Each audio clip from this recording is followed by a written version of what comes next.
ওই বাবালে ওই বাবালে উলি বাবালে কি দুষ্টু করছে ওইগুলো দেবো তো বাবার দিকে তাকে একটু হাসো হ্যাঁ ওই দেখো ও বাবা হ্যাঁ ভাই ভাই বোনের তো সব খেয়ে নিল হ্যাঁ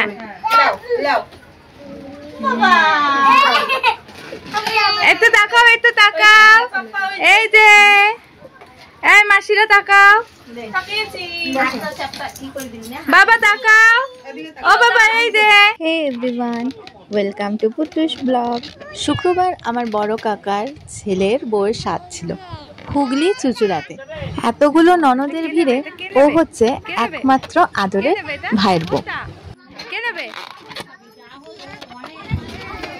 এখানে অনেক নিয়ম চলছিল, ও রেডি হচ্ছিল, তার আগে আরও অনেক নিয়ম টিয়ম ছিল, সেগুলো আমিও করেছিলাম, তাই আজকেও সেগুলো আবার স্মৃতিচারণ হয়ে উঠলো। এখানে দুটো গামলা দিয়ে ঢাকা রয়েছে, একটা ছেলে একটা মেয়ে, যেটা তুলবে সেটা হবে। এটা একটা রিচুয়াল আর কি, যেটা আমিও করেছিলাম। বেশ খুব মজাদার হাসি। প্রদীপ তুলেছে, এর মানে হচ্ছে মেয়ে হবে, সে তাকে আবার কোলে নিয়ে রাখতে হবে, আদরও করতে হবে।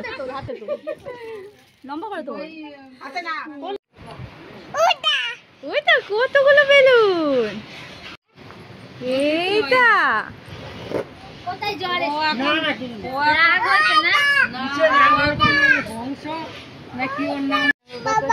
বাবা মা কোথায়? আচ্ছা হামি করে দাও। এইদিকে হবু মা সাজুগুজু করছিল, যেহেতু ওর সাজুগুজু কমপ্লিট হয়নি। আর এখানে আমার পিসি সুন্দরভাবে ওর খাবারগুলো সাজিয়ে দিচ্ছিল। আর একদিকে সোনা বাবা যেন ওই ঘর থেকে সরবেই না, দাদা ভাইদের সাথে দিদি ভাইদের সাথে খেলায় একদম ব্যস্ত। একটু কান্নাকাটির কোনো সিন নেই, শুধু খেলা আর খেলা। জন্মদিন কয়টা জন্মদিন হয়ে গেল, সকাল 8টায় বেরিয়েছিলাম, ফিরতে ফিরতে আমাদের 12:30 একটা বেজে গিয়েছিল, তাই খিদেও পেয়ে গেছিল। বোন দুটো লুচি খেয়ে নিল।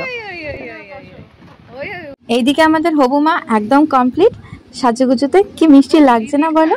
ওর হাসিটাও খুব মিষ্টি, হাসিটা যেমন মিষ্টি ওর কথাগুলোও খুব সুন্দর। এই যে বসে পড়েছে স্বাদ ভক্ষণ করতে, কত সুন্দরভাবে সব সাজিয়ে দিয়েছে মেবি ওর মাসির মেয়ে। দেখছিলাম খুব সুন্দরভাবে দিয়ে ফুল টুল দিয়ে খুব সুন্দর করে সাজুগুজু করিয়ে দিচ্ছিল খাবারের জায়গাটা। এত কিছু রয়েছে, তার মধ্যে থেকে একটু একটু করে সমস্ত কিছুই খেতে হবে, যেটা আমিও করেছিলাম।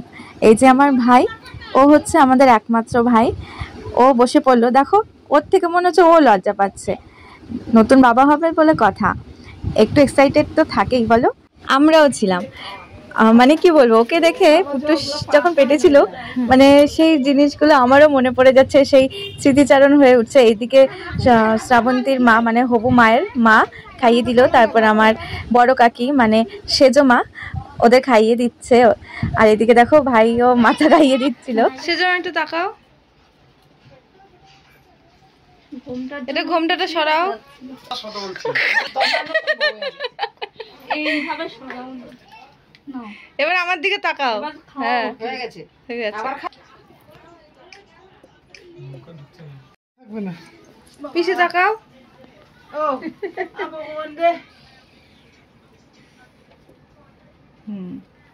আমার সাধের সময় আমি যখন খেতে বসেছিলাম, মনে হচ্ছিল পুটুসে লাফাচ্ছিল, কারণ ও লাথি দিচ্ছিল, সেটা আমি অনুভব করতে পারছিলাম, ওর প্রতিটা স্পন্দন আমি অনুভব করতে পারতাম। আর মনে হচ্ছিল যে ও এতগুলো খাবার দেখে বলছিল মা তাড়াতাড়ি খেয়ে নাও, আমিও খাবো, আমারও খিদে পেয়ে গেছে। ভীষণই মজা লাগছিল আর ভীষণই অন্যরকম একটা অনুভূতি হয়, অবশ্যই ওরও তাই হচ্ছিল। এই যে আমার বোন ওকে খাইয়ে দিচ্ছে চিংড়ি মাছের মালাইকারি, আর এই যে আমার আরেক ভাই, সবাই রসিকে ভর্তি। আর বললাম না সবার আদরের একমাত্র বৌদি, ওরা ছোট আর ও হচ্ছে বৌদি, ওদের আদরের ননদ আর দেওয়ার। এরপর আমিও খাওয়াতে বসে গেলাম। আমি নিয়েছিলাম পাবদা মাছ, কারণ ওরা সমস্ত কিছুই খাওয়াচ্ছিল, তাই এটাই আমি নিয়ে নিলাম, এটাই ওকে খাওয়াচ্ছিলাম। ভীষণই মজা করেছি, ও খুব আনন্দে। আর এই সময়টা আনন্দেই থাকতে হয়, তাহলে শরীরও ভালো থাকে। ওখানে পাশে ক্লিক করো।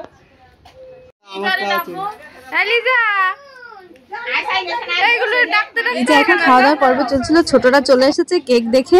ছোটদের তো এইদিকে এই নজর থাকে, কোথায় মিষ্টি কোথায় কেক। আমাদের পুট্টুস বাবু কিন্তু ভীষণ মিষ্টি পাগল হয়েছে, কি বলবো। মিষ্টির দোকানে গেলে আগে ওইটা ওইটা বলে শুরু করে দেয়। আর এই যে দেখো এখানেও কিন্তু মাসিমণিদের কাছ থেকে কেক খাচ্ছে, অন্য সব কিছু খাবে না, মিষ্টি দেখলে আর ওকে ধরে রাখা যায় না। পুরো সত্যি সত্যি দুষ্টু গোপাল হয়েছে। ওই দেখো বড় মাসিমণির কাছ থেকে কেকটা টপ করে খেয়ে নিচ্ছে, কারণ বললাম যে ওর এখন এইগুলোর দিকেই বেশি নজর। এই যে সম্পূর্ণ ভিডিওটা দেখার জন্য তোমাদেরকে অনেক অনেক ধন্যবাদ, আর আমাদের সাথে থাকার জন্য অনেক ভালোবাসা পুটুসের তরফ থেকে। এই যে মা মাথা কামড়ে খেয়ে নিচ্ছে।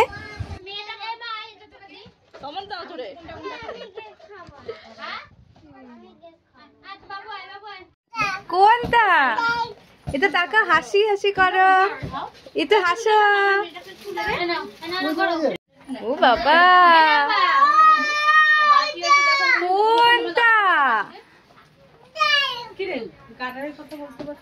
এবার আমরা চলে আসলাম খাওয়া দাওয়া করতে। আর দেখো পুট্টুস এসে পর ওর মাসিমণির কাছ থেকে মানে রসগোল্লার মতোই বেশ খুব সুন্দর ম্যাঙ্গো ফ্লেভারের মিষ্টি ভাগ করে খেয়ে নিচ্ছে।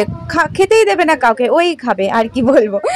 তারপরে এই যে বিভিন্ন রকমের খাবারের আইটেম চলে এসছে। একটা নতুন জিনিস দেখলাম, শাকের ওপরে সাদা সাদা দেখো, সেগুলো হচ্ছে নারকেল ছিটিয়ে। এই খাবারটা আমার কাছে খুব নতুন লাগলো, আর খেতেও খুব টেস্টি লেগেছিল। আর তো খাওয়া চলাকালীন ভীষণই হাসাহাসি মজা আনন্দও হচ্ছিল। এই যে আমাদের জামাইবাবু কমলা লেবু, মানে আমার বর খাবার দিচ্ছে।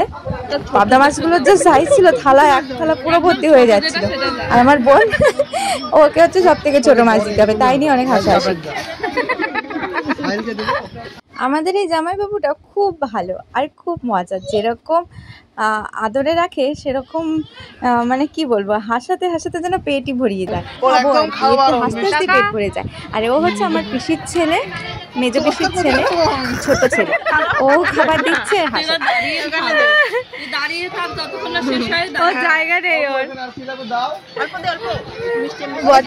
মানে প্লেটে জায়গা কোথায় যে দেবে ওকে খাবার, এই নিয়ে ভীষণ মজা করছিলাম। আমরা খাওয়া দাওয়া হয়ে যাওয়ার পর একটা বড়রা বসলো, ভাইরা বসেছে, ওরাও খাওয়া দাওয়া করে নিয়েছে। তারপর শ্রাবণীর একটু ফটোশুট হলো, সেখানে আমরা সবাই মিলে ছবি তুললাম, মজা করলাম, অনেক আনন্দ করলাম। দিনটা খুব ভালোই কেটেছে। সেজমাও বলছিল আমাদের থাকতে, কিন্তু থাকার কোনো উপায় নেই, কারণ বাড়িতে সোনামা বাবার শরীরও ভালো নেই, তাই তাড়াতাড়ি করে আমাদের চলে আসতে হলো। এইদিকে দেখো পুট্টুস একদম খেলায় মগ্ন, যেন ওদের ছাড়া কিছুই বোঝে না, ওদেরকে নিয়েই খেলায় ব্যস্ত। বাবা দেখো দেখো, ভাইয়ের মাথায় লাগবে।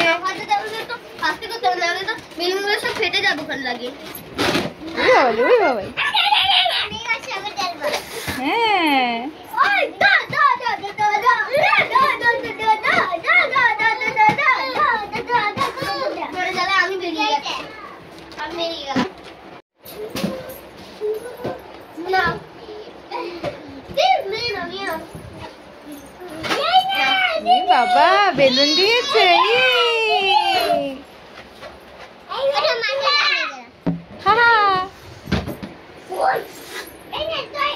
আর এইদিকে আমিও মিষ্টি পিসির শুট নিয়ে দুই পাশে দুই মিষ্টি পিসি, তারপর আমরা ছবি টবি তুলে নিচ্ছি। দিনটা খুবই ভালো মজায় কাটলো। আর আসার সময় একটু মন খারাপ হচ্ছিল, কারণ এতদিন পর সবার সাথে দেখা, যখন আপনজনদের সাথে দেখা হয় তখন তাদের ছেড়ে আসতেই মনটা কেমন ভারী হয়ে আসে, কারণ তাড়াতাড়ি বাড়ি চলে আসতে হবে। আর পুট্টুসও ওপরও জার্নি হয়ে যাবে, রাত হয়ে যাচ্ছিল, তো বেরিয়ে পড়েছিলাম। তারপরেই হঠাৎই আমরা কোনো প্ল্যান ছাড়াই, বড় মার নৈহাটি যেহেতু ওখান দিয়েই আসতে হয়, তাই মার কাছে দেখা না করে আসতে পারছিলাম না। যাওয়ার সময় তখন অনেকটা ভিড় ছিল, রোদ ছিল, ভিড় ছিল, ভাবছি কি করব, তাই মাকে ডাকছিলাম যে মা ফেরার পথে যেন তোমার দেখা পাই। তা মা সত্যি মানে কি বলবো, অসাধারণ লাগছিল গো। তোমাদের কি বলবো, আমি বড় মার সাথে আমার দেখা হলো। পুট্টুসও ঘুমিয়েছিল, তারপরে হঠাৎ করে জেগে উঠেও চারিদিকে তাকাচ্ছিল যে কোথায় আসলাম। সত্যি আসার পথে মাকে দেখে যেন মনটা একদম ভরে গেল, চোখে আর জল থামিয়ে রাখতে পারিনি। মানে অপরূপ এক মায়া, সবাইকে যেন মা ভালো রাখে। তোমরা সবাই ভালো থেকো, সুস্থ থেকো, আবার দেখা হবে পরের ভিডিওতে।